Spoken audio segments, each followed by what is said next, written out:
and not just survive, but to thrive. A lot of times we just go, well, I just want to survive. And I think the universe will help you sometimes that way. But the prayers it answers the most is the prayer of, God, I really want to have a great life. A life of gifting, receiving, and giving. Magic. That's the kind of prayer God really, really likes. He, she, it.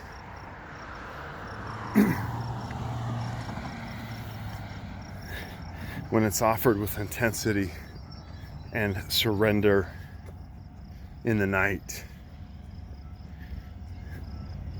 And you can have brothers around you, you can have others around you, and they can be praying for you. It can help. But there's a moment in the night alone, you at the universe, and you get clear and you strip away all the bullshit and you just say what you fucking want, say what you fucking need. And then, more often than not, there's grace. And it comes in ways, obviously, that's not normally, not the way you might want. Like Leon's brothers was not saved from his fall. He was turned around, his life was saved, and he had broken legs. My wife was, not cured of her alcoholism the second time. She was once earlier. The second time, no. And she ended up overdosing and dying. But my thriving prayer was answered. The kids were safe with me at that time, and I was able to raise them. I met Jenny. Our marriage was going down the shitter, and we were saved. My daughter, Predator, we rose up and fought and got clear. Helped this girl have a great life. And we're saved. And then the back end of every one of those salvations is the work. And the work is just those simple steps of continuing going. Like one of the simple practices, people come to us. I'll give you a very specific example. Come to a workshop, and one of the things we'll show them is the power of breath and connection eye gazing. And it's one of those weird practices. I can tell people to do it all the time. Like, do this, go home and do this, and no one does it. It's one of those weird things that you just have to kind of get it from me, from most people. It's not official until I lead you through it. I don't know. Doesn't make any sense, but that's the way it seems to be. But you sit across from your partner, you look into each other's left eye. For 5 minutes, you soften your hearts, and you match your breathing together. And so you come to my workshop, if it's the couples one, you'll do that. If you're alone, you'll do it with another woman, a safe woman. But if you're with your partner, you'll do it with her. And everyone's all like, holy shit, like that just changes the game. They'll have a connection immediately they haven't had for years. And they'll go through resistance. I don't like this fucker, but I'm going to soften my heart. And they feel the juice of that connection. Okay, so that's the salvation.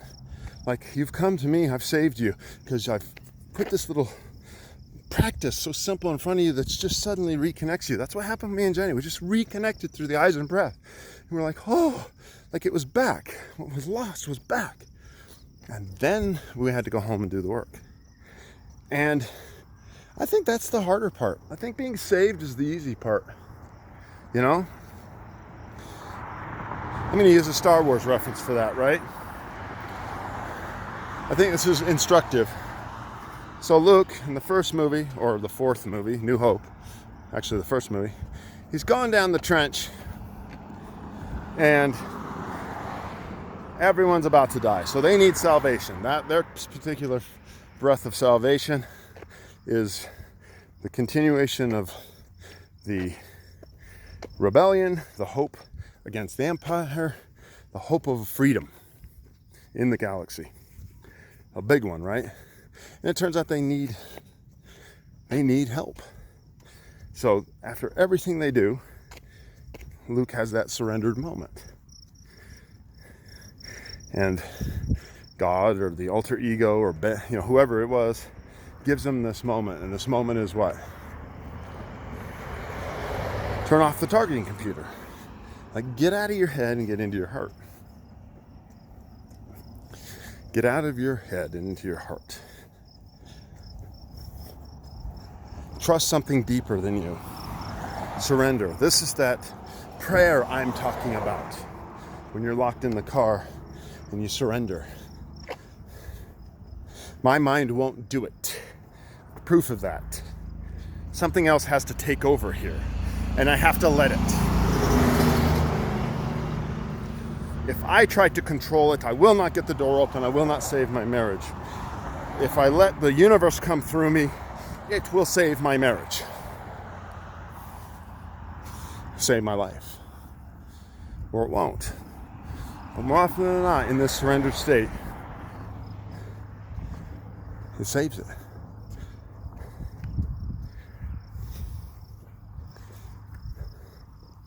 And think about, Ben Kenobi. Earlier in the movie, he was fighting Darth, and he said he realized that his time here was up. That in order to give salvation now as an offering to the world, he must sacrifice himself by allowing the universe to swallow him up. And so he holds the sword up, and Darth strikes him down, and he just disappears. Surrenders into the flow so that he can come back and do what? Give Luke advice. Let go, Luke. Use the Force. Let go. Go to your heart. Luke lets go, goes to his heart. And what does he do?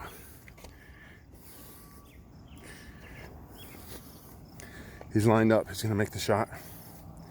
And Darth's on his ass. And it's got him in his bullseye. And Luke is done for. He's done everything that was asked of him. He surrendered. He asked for help. He received nothing at that moment. He felt good. He knew he surrendered. Here's Darth, got him in a bead. It's over. Prayer didn't work.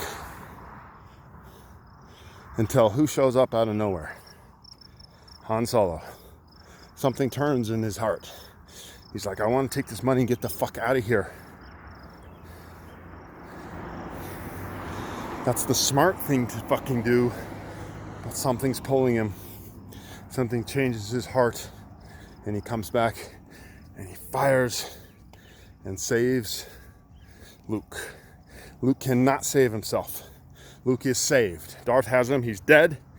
He's surrendered and dead. And the universe saves him. This has happened to me so many times in my fucking life, brothers.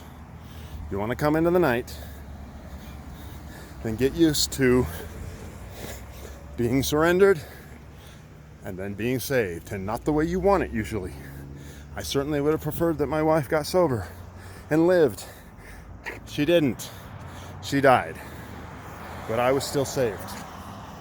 So, if you're out there in a shitty marriage and you tell me I want to save it, good. Saving it might mean you thriving with a different wife. We don't have time for bullshit here, right? We're not lying. You may want me to tell you something different. But I don't know. There's a lot of people have come to us and we've saved their marriages. Literally saved their marriages. The ones they were in. But some had to go and leave that marriage and find the real one that was waiting for them so they could thrive. So I'm not lying to you. I'm not gonna bullshit you. This is the fucking night. It's fucking dark. It is Hell's Gate. Hear me on that. It's not fucking pleasant. But if you finally surrender, let go, trust the Force, trust God, trust love, trust your heart, then it is my experience that you will be saved. Maybe not the way you want to be, but you will be saved. you'll be saved. Your marriage will be saved. Even if it's the next one that's coming. And so,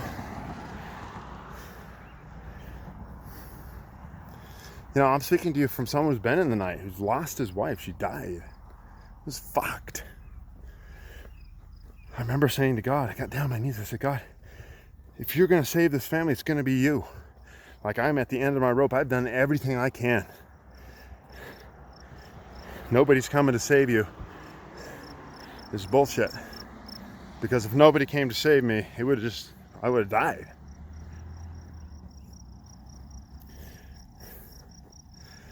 So, I don't have all the answers, brothers, because fuck,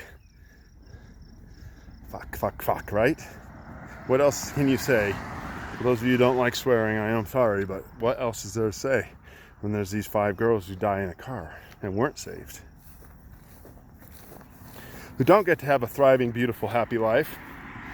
And in fact, their parents are kind of fucked too, right? It's kind of hard to have a thriving, beautiful life when your kids die like that. Maybe you can.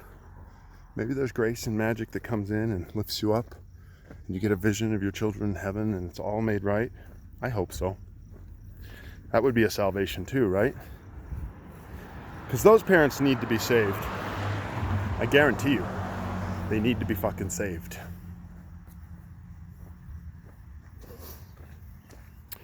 Because they're in a pit with their kids gone, and they need to find peace if they want to thrive. And you need to find peace if you want to thrive, and I need to find peace if I want to thrive. So Han Solo saves Luke. Luke hits the 1 in a million shot. It's 1 in a million, kid. And all that did was really start the rebellion.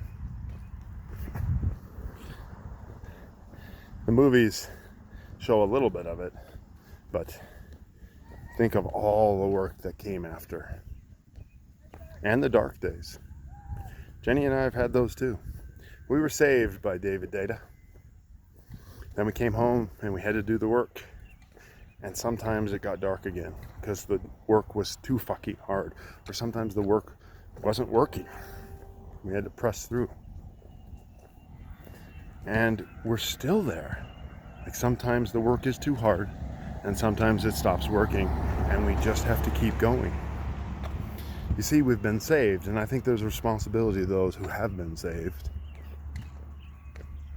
I think if there's damnation in the world, it's those who are saved and don't do the work. And it's not a judgment damnation, right?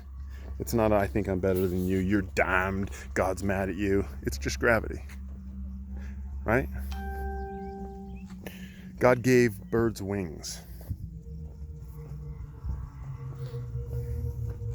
He gave birds wings.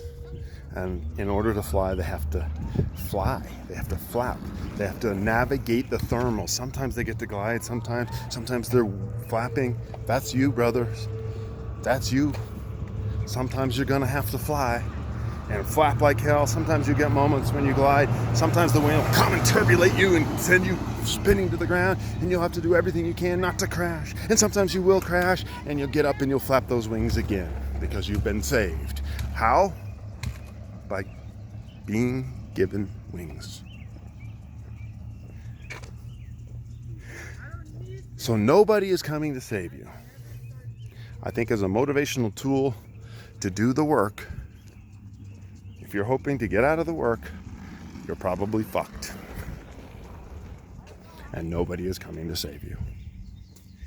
If, however, you need that life-changing experience, that gift, that grace, and you don't just want it, but you need it, or it's not going to work, then I think you have claim to that. If you get quiet, humble, if you surrender, and you pray and you ask with intense, clear desire. Brothers, thank you for joining me in this Into the Night video. You know, sometimes I don't know what to do with you guys. I get very little participation here. And so I got quiet and I said, what needs to be said? And it's time to just get clear and talk about what comes up. And what came up for me was this concept of nobody's coming to save you. So I hope you found this useful. I hope this gave you a frame for your life. I hope it entertained you, kept you on, interested. But this is just the path that I've lived and what I've done to help myself. And hell, I don't know if it'll work for you, but I'm offering it in grace. And I can't say it's worked for a lot of people who I've taught, myself included, my wife included, my kids. And one of the things I do at my workshops is save you. For 3 days, if you do what I tell you, I'll save you. And it could mean a lot of things. And is it me saving you? Isn't that hard? Isn't that crazy? There's a lot of internal battle in there saying, you can't save anyone, Jason, but I can be the hand that pulls you out of the pit. Yeah, that kind of salvation. But then once you get up into the air, you got to keep walking in the sunshine. Keep flapping your wings to fly. Brothers, I love you. I hope you know I care. And if you need any help, just reach out. A lot of people reaching out lately.